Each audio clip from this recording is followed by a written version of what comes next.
Welcome to University Drive, your pathway to the transformational work of University of the Bahamas. Our goal is to build a better Bahamas by shaping tomorrow's leaders today, finding solutions to challenges, and forging new opportunities for growth. University Drive, where faculty, staff, students, and alumni travel the road of progress together with you.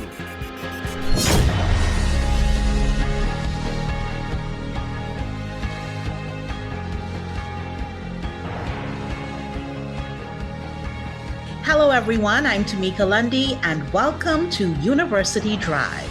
Our guests for this episode are Mr. William Fielding, researcher and adjunct faculty member in the School of Social Sciences and Director of Institutional Strengthening at University of the Bahamas, and Dr. Niambi Hall Campbell-Dean, Associate Professor in the School of Social Sciences. Welcome to you both. Thank you. Thank you for having us. Yes, thank you very much. And how have you both been doing for the semester? Great. We're in the crunch time, the heavy time. So just continuing to do the heavy lifting, but good. Looking forward to the home stretch. Yeah. And building all kinds of muscle as you get there, right? Indeed.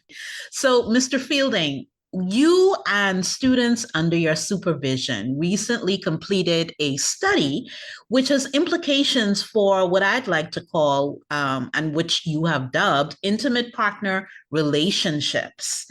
It has implications, I believe, for power structures, inequalities and inequities, perhaps in law, and also societal and cultural norms. Of course, I'm talking about the study that has become one of the focal points of the protracted debate about quote unquote marital rape, as it has been coined. Dr. Dean, in my mind, this is such a complex matter to analyze and to unpack, because it encompasses the law, interpretations of the law, human relationships, societal mores, and belief systems. Mr. Fielding, let's start with you. What, in essence, was your study about, and what were its conclusions?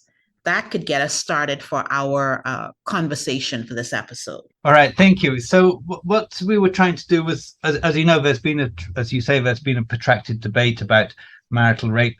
We've had various prime ministers talking about a national conversation about it over several decades now.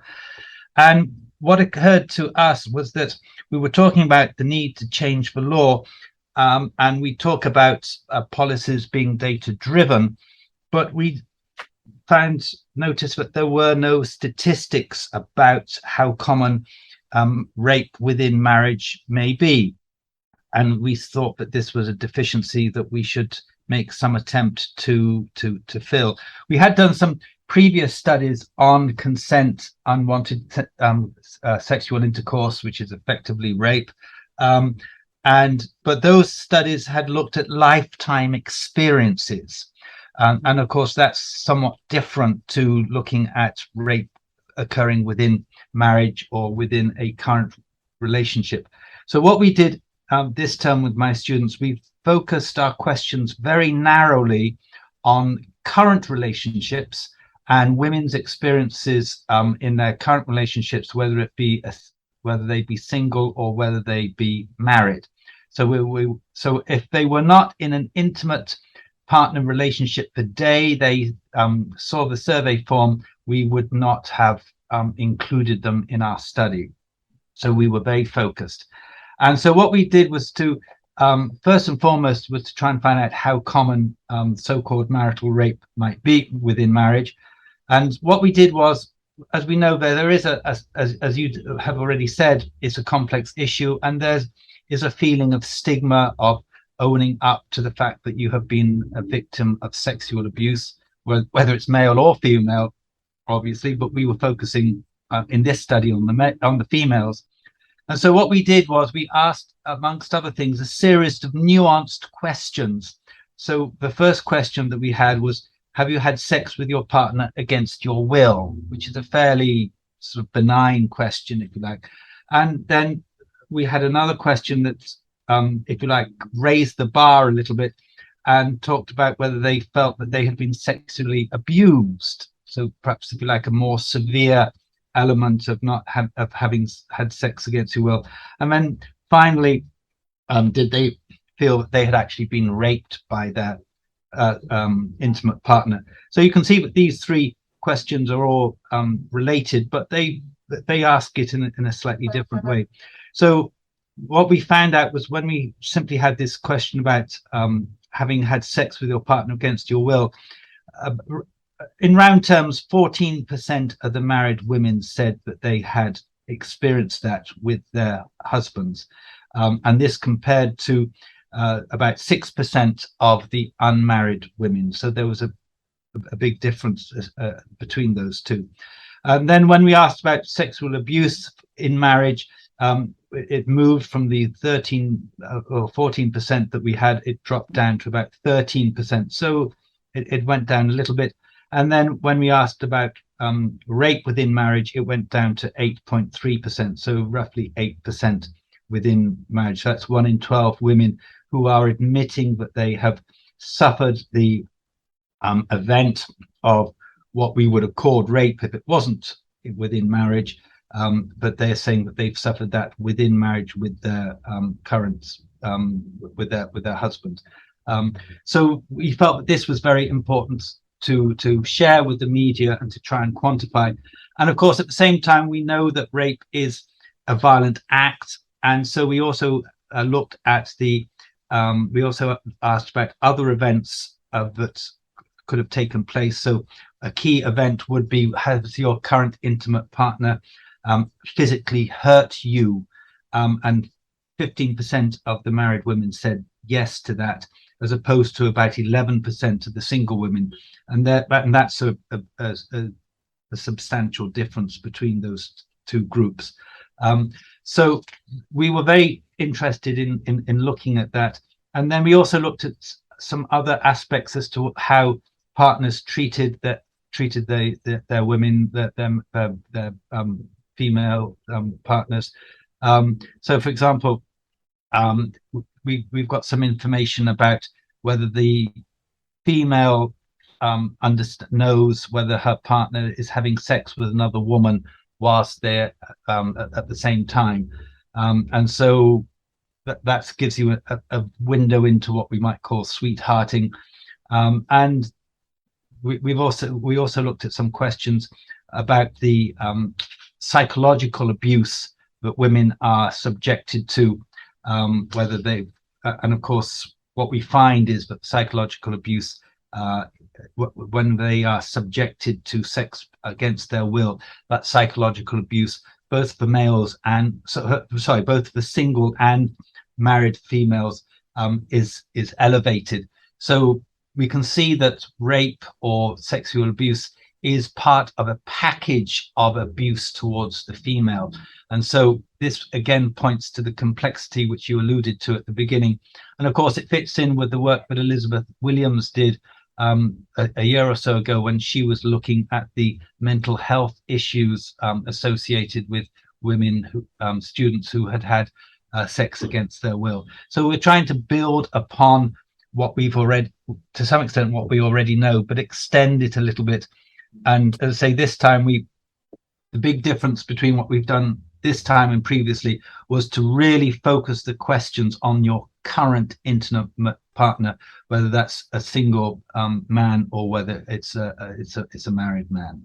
You have shared so very much, Mr. Fielding, and we'll get into most of what you have shared.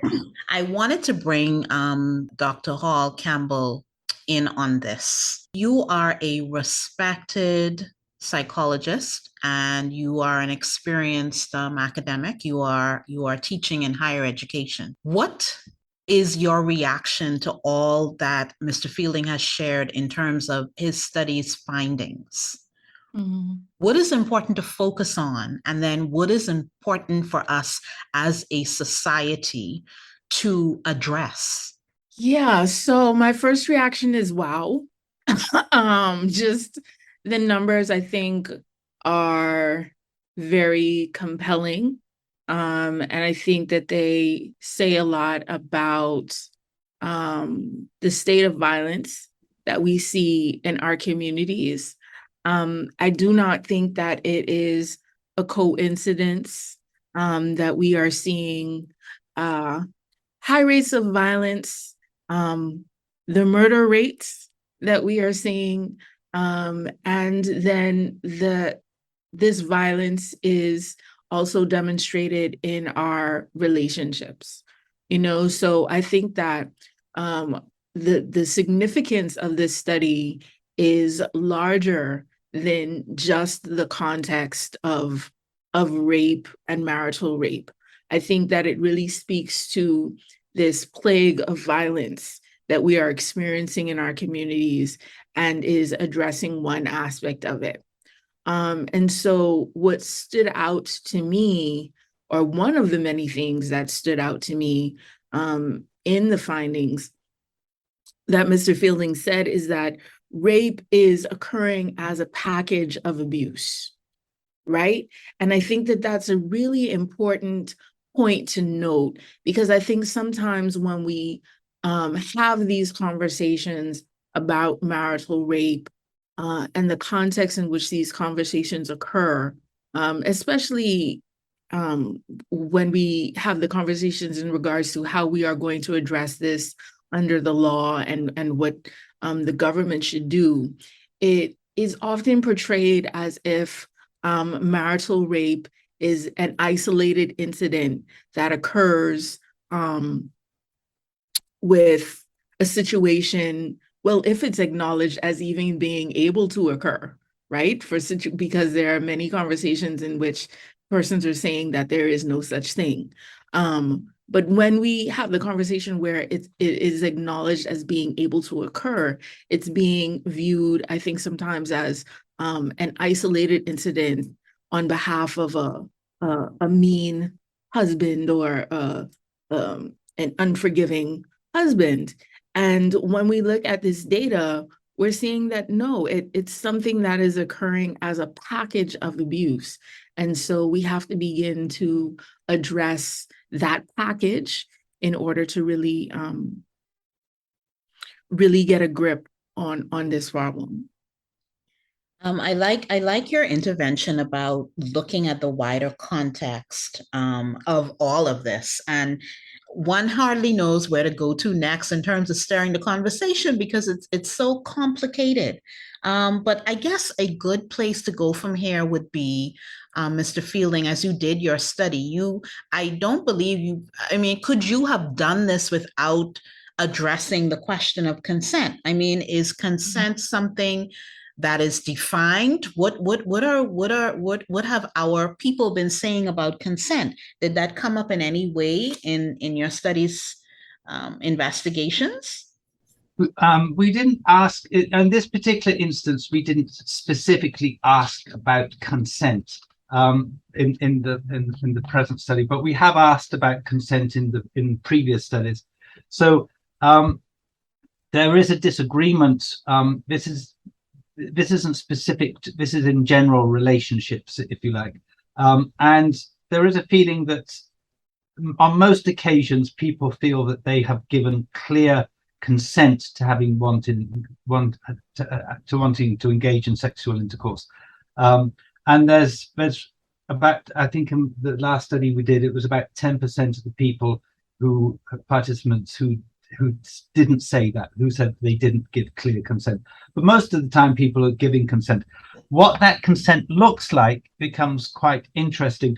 I did do a small focus group with some UB students, and obviously there can be cues given in terms of behavior and sort of non-verbal cues given, if you like, to show willingness.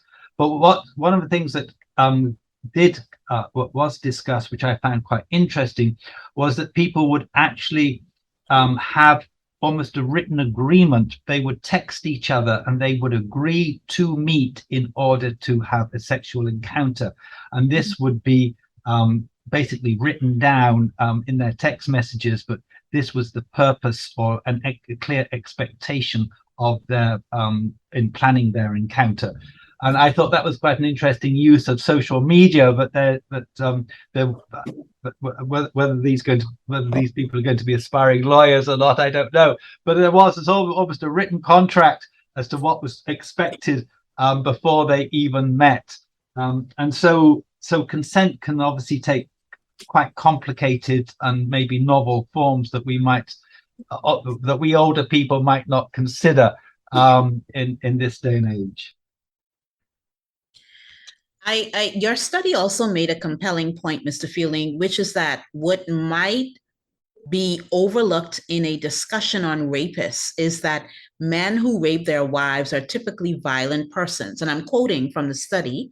In our research, 44% of married women who had been raped had also been physically hurt by their husbands, compared to 13% of married women who had not been raped. End of quoting your study. Niambi, let's talk about intimate relationships and how dysfunctional ones can perpetuate this vicious cycle, especially as we talk about and sift through what's happening in terms of violence. What can you share on this? Well, I think when we look at the cycle of violence, or specifically within the context of relationships, that there are a number of indicators. I think one that might not get as much or is not acknowledged as much as it probably should be, would be isolation. And the use of isolation as a tool within violent relationships. Because, no one just nobody enters into relationships in which they do not feel some type of care, attraction, love, right? Like nobody just says, oh, I want to be in a relationship with someone that I just feel bad the whole time that I'm in a relationship with them. So I think that it's important to acknowledge that there are steps, like there's grooming there. You don't just wake up one day and you're suddenly in a violent relationship. It's a process that happens over time. And one of the first steps in that process is often isolation. How is the person react to you having relationships with people that you had relationships with before you met them, right? Whether that's family members, cousins, aunts, or even friends. I know sometimes there's a notion that, if you're a female and you now have a romantic relationship, that man should be your only male friend, right? But that's an isolation, a tool of isolation. And so I think these are some of the things that we need to begin to recognize and acknowledge, that sometimes we may think of as just being normal, right? Or a part of what you do in relationships. But how do these activities really play into unhealthy relationships that can expand into violent relationships? Are we talking about healthy relationships enough? Are we modeling the kind of behavior that we want to see when we refer to healthy relationships? Do our children know? Do our teens know, who become young adults, who become parents? Do they know what it means to have a healthy, intimate relationship? And I'm asking because I wanted to put another layer onto that, and that is that a lot of us have gone through some serious trauma. We've lost loved ones to violence. We're losing family members and relatives to COVID-19. We're losing income and grappling with rising prices. Those are stresses. There are deteriorating family dynamics sometimes, just struggling to live. Do we need to now, more than ever, actively talk about relationships more? Absolutely. Absolutely, we need to actively talk about really healthy relationships. And I will say that we need to talk about it more. I know that the Bahamas Crisis Center did have an intervention at one point, where they were going to the high schools and having conversations with young people about healthy relationships. What is a healthy relationship? What does it look like? And I think that um, we need to talk about it, but we also need to teach it, right? Because I think that sometimes we take for granted that certain things we will just know how to do because we've been doing them forever, right? People have been getting married forever. People have been having children forever, right? People have been parenting forever. But that doesn't necessarily mean that we know how to do it in a healthy way. Oftentimes, we just do what has been done. We modeled what we have seen happen. And we're not necessarily making improvements on that because, that's what my parents did and I ain't dead, right? Or you ain't dead either, right? But there's steps, there's definitely things that we need to be talking about, but also active steps that we need to be taking to ensure that we are creating healthy relationships and modeling those as well. Are we a society that's used to having those kinds of frank conversations? You think? I think that we're a society that's being forced to, Mm-hmm. right? I think that we're being forced to. When you turn on the news and you see people being shot in broad daylight, I think that the human psyche requires that we kind of turn off our awareness of that. And we compartmentalize that as being in a certain place, happening to certain people. But the reality is that we live in a very small community, and what happens to your neighbor is going to affect you. Whether your neighbor is in Lyford Key or your neighbor is in Mason's Addition, we're part of a community that is a small one. And so we have to be able to have conversations about how we interact with each other, how we talk to each other, how we resolve conflict, right? Within our relationships. How do we resolve conflict within our marriages? And what are healthy ways to do that? And I think that that conversation is one that I would love to hear the church advocating for, in the same breath that they're talking about marital rape, right? So it's one thing to I think to reference the Bible in regards to what marriage is and what marriage is not, and the church stepping into, or rather the state stepping into this sanctimonious relationship of marriage. But I think that if you're going to have those conversations, that you have to have them in tandem with, and here's what healthy marriage looks like, right? And not just have them within your church, but within the communities, because those conversations are coming into the community. So it begs the question then about protections for our vulnerable groups. And Mr. Fielding, I know you asked a number of poignant questions in your study, but one that you did ask is if we are willing to project the results of the study on the wider population. This is what you wrote in your opinion that you submitted for publication, right? If we are willing to project the results of the study onto the wider population, the question to consider is, should the country change a law to provide legal protection to around 4,000 women who have reported that they've been raped by their husbands? That is a very substantial and significant question. Mm-hmm.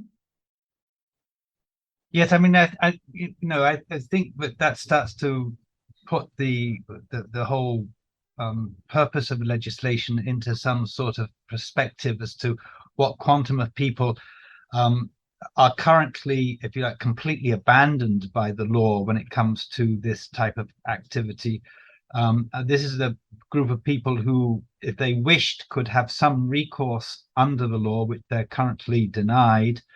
But what's interesting is that having discussed the results with a number of people since the article in the Tribune, is that nearly everybody says that the figure in the study is too low. And so I think we need to bear in mind, and we did allude to that in our statement, that it's probably an underestimate. So I think that we're talking about a minimum of 4,000 people. And we need to bear in mind that we've got about 45,000 married people in the country. And so the law currently abandons those 45,000 married women. If the act, which we would normally call rape, occurs to them, then as the policeman told a lady in 2012, there was a report in the newspaper, and the lady went to the police station to give her report, and she says, "I was told that they do not get into marital affairs. They told me there's nothing they can do about it because the law says they cannot intervene in marital affairs." And so this was reported in the Tribune in 2012. And of course, it feels as if it could have been reported in 2022. And I think that this is the issue. In most jurisdictions, it's generally regarded that the law should never abandon anyone. And in some jurisdictions, you see this maybe at its most extreme, where if I break into your house and I'm armed with a knife, and you try and prevent me and you're armed with a gun and you shoot me, then you can actually be charged with the use of excessive force to protect your property. So although I'm doing something wrong, I'm still protected to some extent by the law. And I think that it's interesting that here we've got 45,000 people or so who are abandoned by the law when it comes to a severe act of harm. And as Niambi was mentioning, the rapist is invariably a violent person. We see this not only in our studies, but you also see this in the prison statistics. There are very few people in prison, as I understand it, there are very few people in prison only for the crime of rape. Most of the men who are in prison for rape are there for rape plus a violent offense. And so you clearly see that violence being manifested by the fact that they are there for multiple offenses, and typically the other offense is rape, is a violent offense. And so that connection between rape being another act of violence, and I think this is where the protection of the woman needs to be seen in that wider context, as Dr. Campbell was mentioning. It's not a singular characteristic of that person. It's part of the tools, if you like, the part of the tools that the person uses to control the other person in his life. I just wanted to add to that, the persons, the number of persons that William is indicating are unprotected by the law, that as you read the study also, the suggestion that not only that are they left unprotected by the law, but they're left unprotected, and oftentimes they have no recourse or with any other place to go, right? They have to often go back to these same environments, or feel like they have to go back to the same environments in which this abuse occurred. So there's really a cycle of violence that is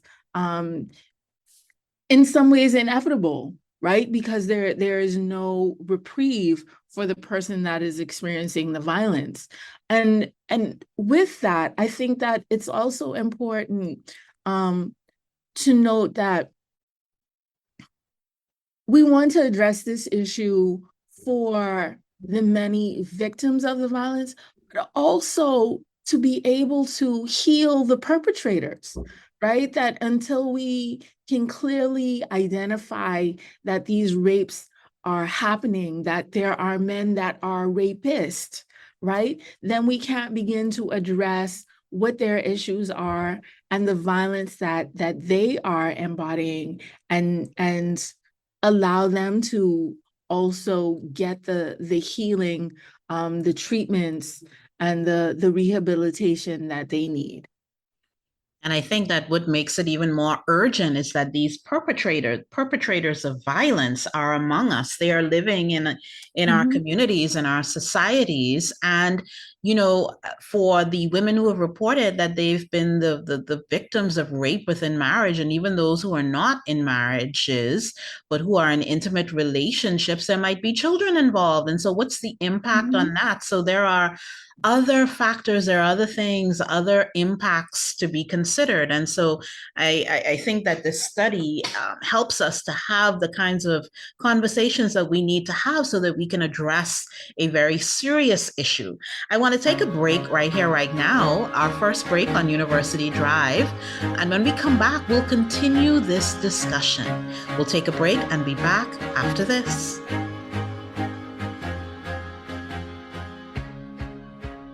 Chapter One Bookstore is your back-to-school headquarters. We are proud to serve the students, faculty, and staff of the University of the Bahamas and the community at large. We are the premier choice for the purchase of university textbooks and supplies, and UB logo apparel, paraphernalia, and gifts. We also carry a wide variety of school supplies, learning aids, and leisure books. Visit our copy center throughout the semester for all of your printing, copying, and binding needs. Chapter One Bookstore is located on the ground floor of the Michael Eldon Complex. Call us at 397-2650 or email us at chapter1@ub.edu.bs. Follow us on Facebook and Instagram at Chapter One Bookstore. See you soon!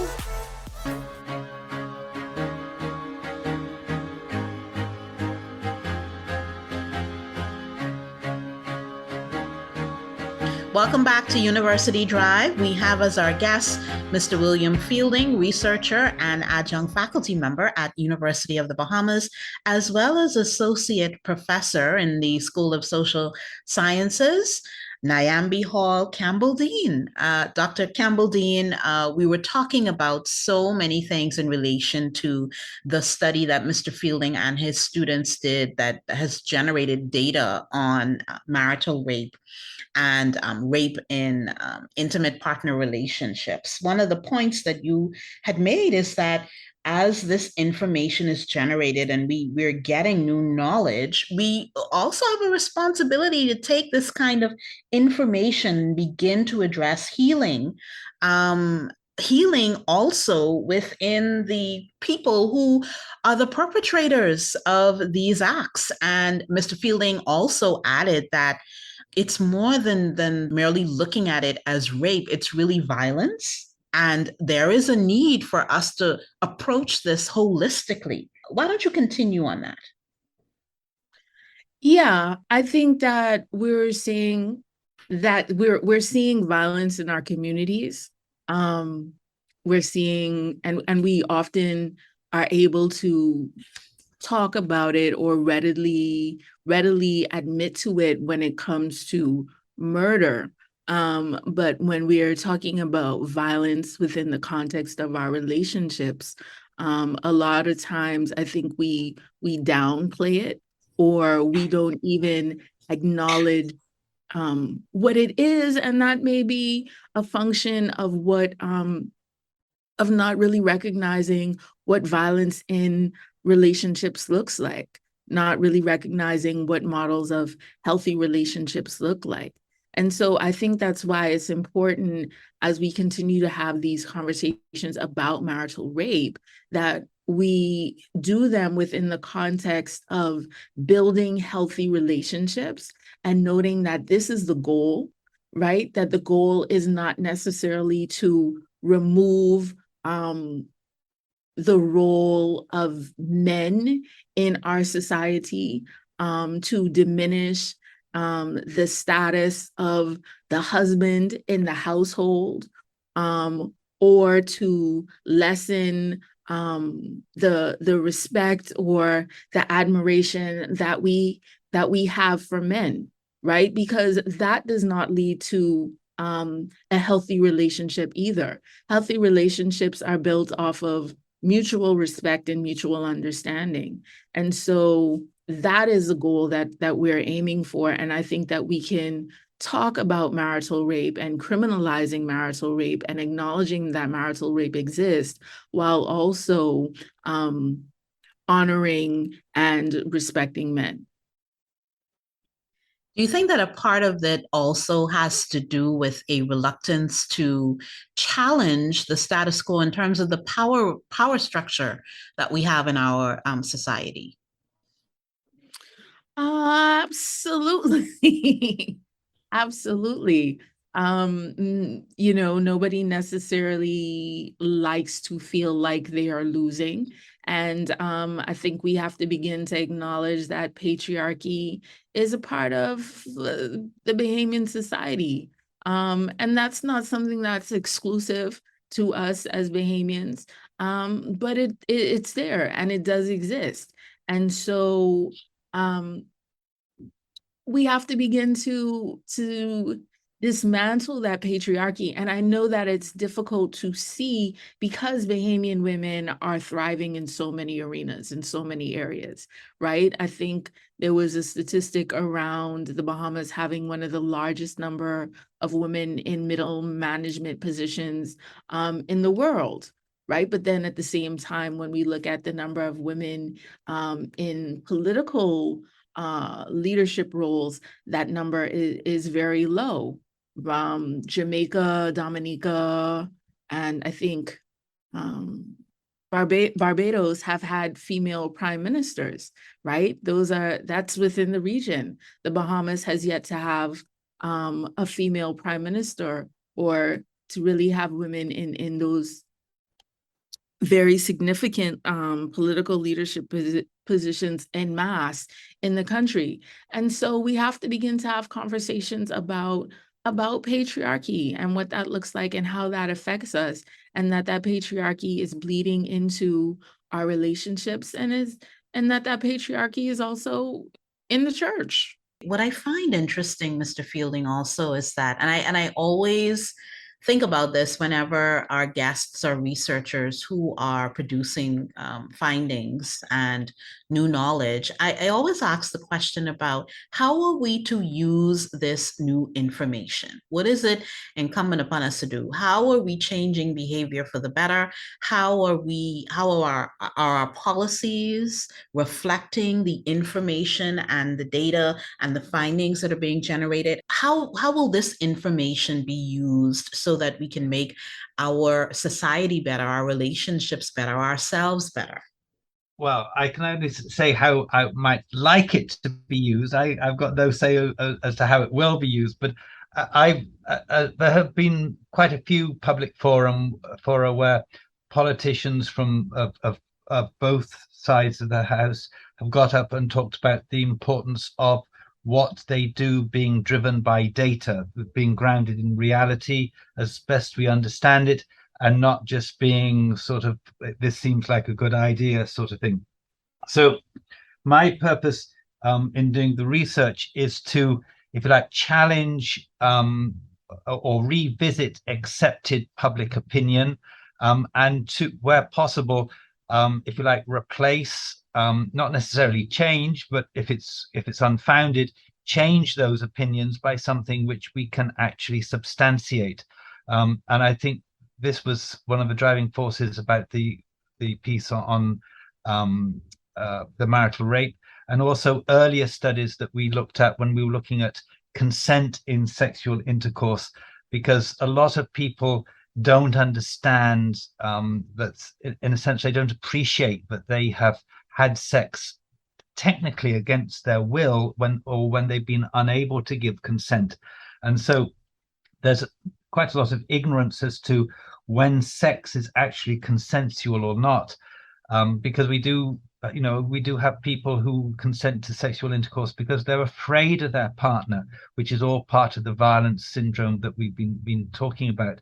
So there are many levers that are there, and I think that what it goes to show is the importance, as Dr. Hall has Niambi has been talking about, was the importance of recognizing the violence and recognizing the need to resolve differences without conflict. And of course, that sort of anger management is the sort of thing that has been looked at with the tunnel of violence hypothesis that Dr. What's his name now? You'll remind me of the psychologist. Dr. Allen has worked on regarding murderers and other violent people. There may well be similarities that we could work on, which may help with the rehabilitation of these people, because of course when we send people to prison, that's supposed to be a period of rehabilitation, but it's clear from the fact that these people can come out of prison and reoffend and go back again. It may demonstrate that the measures being taken to rehabilitate people could be improved, and it may be that the improvement could be enhanced by a better understanding as to what type of person is committing sexual offences.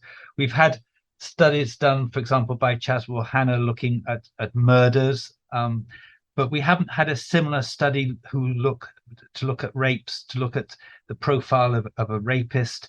And so until we've got a better idea as to, in a sense, what that person might look like, I think it's going to make the rehabilitation a little bit more difficult. But the point is with doing the research is that you can put yourself in a position to ask new questions, which without the prior research, you would probably not even have dreamt of asking, or you wouldn't have a basis to ask them.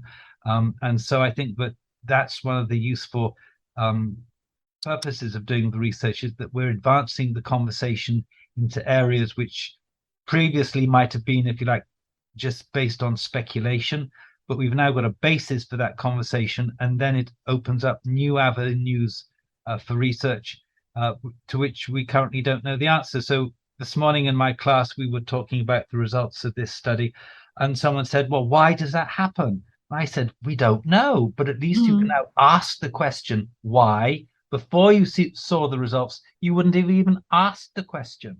And so just being in a space to ask the new question is a step in the right direction.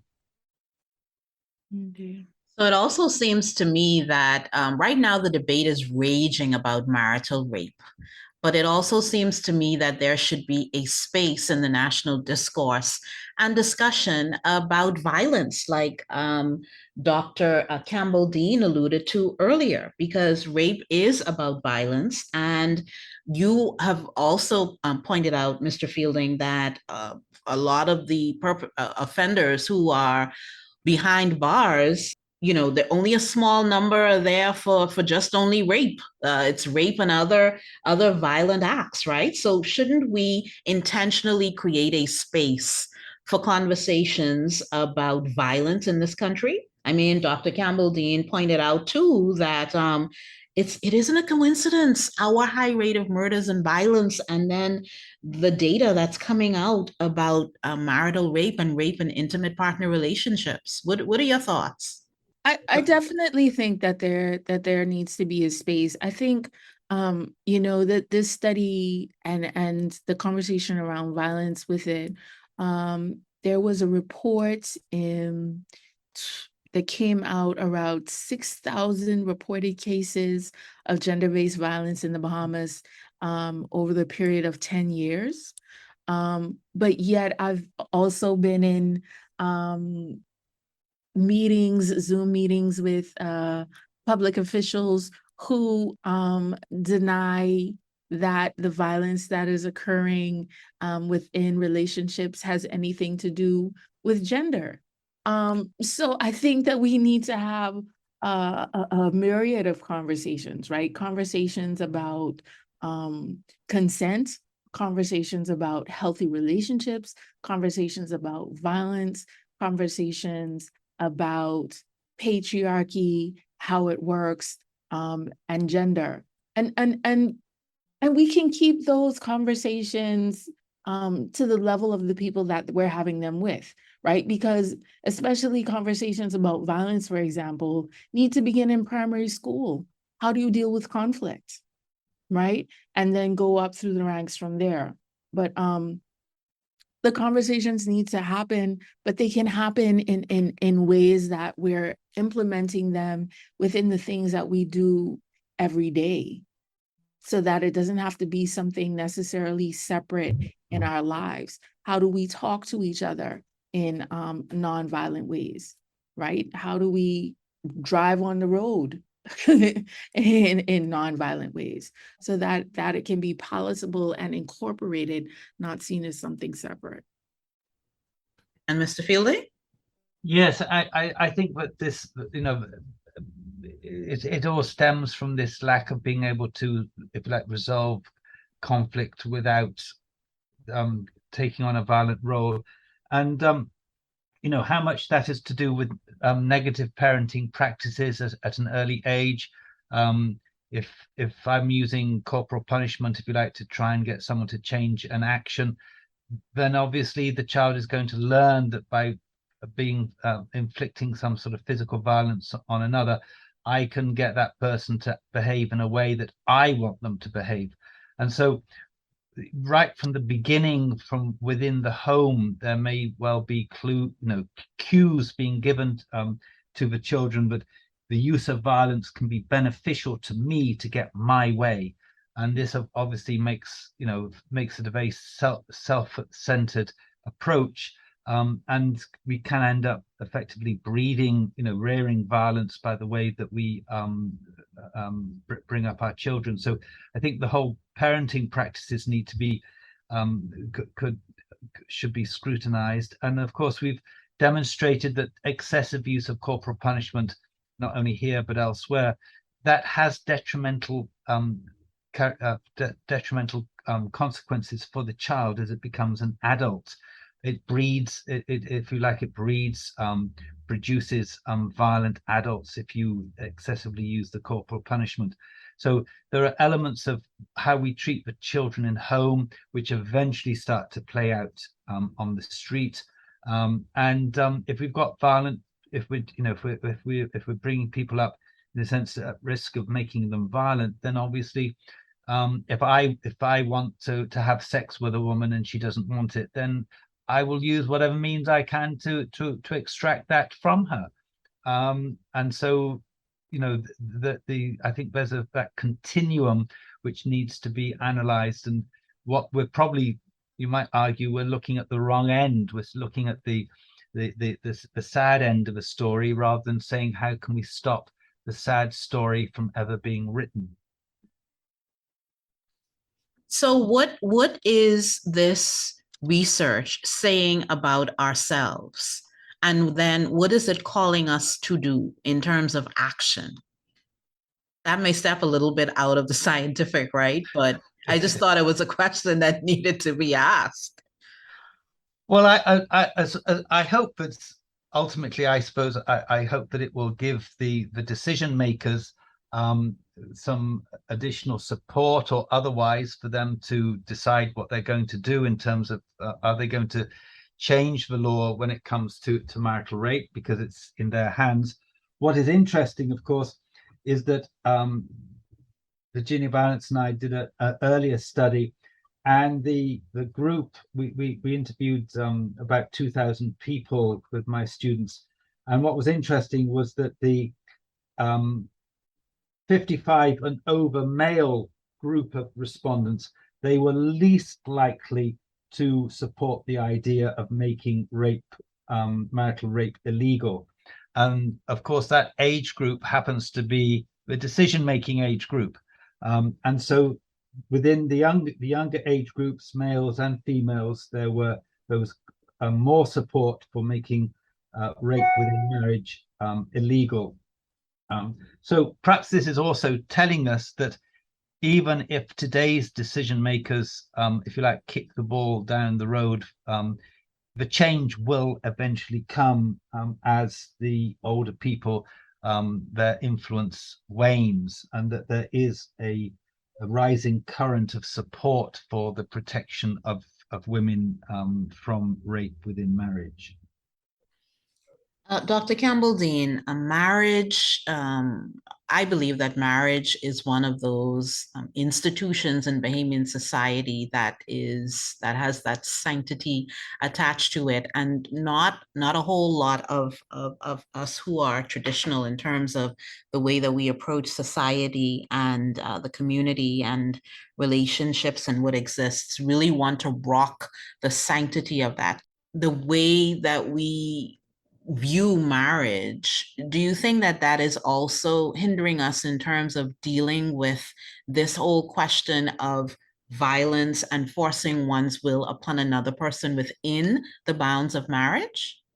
I think that's the part of the conversation that always kind of confounds me the most, because um, within the law, you're not married until you sign the marriage certificate. The law does not say that you're not married until the pastor says that you're man and wife, right? Like in the Bahamas, you do not need clergy to designate you as being married. And so if we think of marriage from the perspective of being a sanctimonious relationship, then that's the key in that is love, right? But there is no love in violence. There's no love in rape, and so that's why I'm often confused when this issue comes up as being one that is against the way that the church is viewing it. And I think that we need to just I think this is where the conversation about consent and what consent really is important to have, and that I think we can have those hard conversations with inside the church, right? Can we have conversations in the church about what consent is? And do that with clergy as well as lay people. I think that that would be really, really fruitful and beneficial. So our time is winding down. It's amazing how quickly time flies, especially when you're having good conversation with good people. But as we wrap up, and I extend to you an opportunity to offer your wrap-up comments, we're in an era where we've gone through so much, and a lot of attention, certain people have said, should be placed on us being deliberately kind to each other. And that just puts me in the mind of Character Day that recently happened, and promoting qualities of high moral character and things like kindness, especially when we think about what some of the people who are in our society are enduring at the hands of those who are inflicting their will on others. But I offer you this time now for your wrap-up comments. We'll start with the lady, Dr. Campbell-Dean. I think the main thing is that we have the capacity to have these conversations, and so that we should begin to have them. I think that when we have these conversations about marital rape, note that we're really having conversations about violence. We're really having conversations about power. We're really having conversations about control. And we're really having conversations about how do we want to treat each other in our communities. How do we want to be treated? How do we want to be respected? How do we want people to view us as Bahamian men, us as Bahamian women? How do we want our daughters to be treated? How do we want our daughters to relate to our sons, right? That the conversation about marital rape is not specifically about rape, but it's a conversation about who and how we interact with each other, and that this rape that we're talking about happens within the context. And so as we begin to understand the context and break that context down, we can understand that we can have these conversations about marital rape without them being contentious, and with ultimately respecting each other. Food for thought. Mr. Fielding? Yes, I think Niambi's point there is, but it really focuses on the respecting the dignity of the other person and being respectful of that person. And if you think about it, love is never self-centered. Love is always looking outwards. And the whole idea, I mean, one of the phrases that I heard recently, which I found slightly disturbing, was in the context of the marital rape debate, and it said, somebody, I overheard someone saying, she must give it up. That phrase rather jarred with me because I didn't see that there was any love in that. It was a demand. There was no sharing. There was no giving. It was all about taking, and taking is essentially a selfish exercise. And I think that somehow or other we have to we have to get people to think more of others, put the other before themselves. And if we succeeded in doing that, that would really change the shape and nature of our relationships with each other.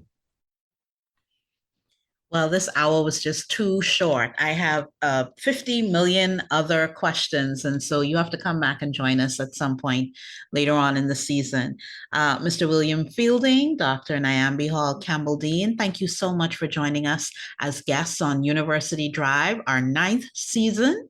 Thank you so much to our listeners for joining us for this period. This has been University Drive. I've been your host, Tamika Lundy. Join us again next time for University Drive.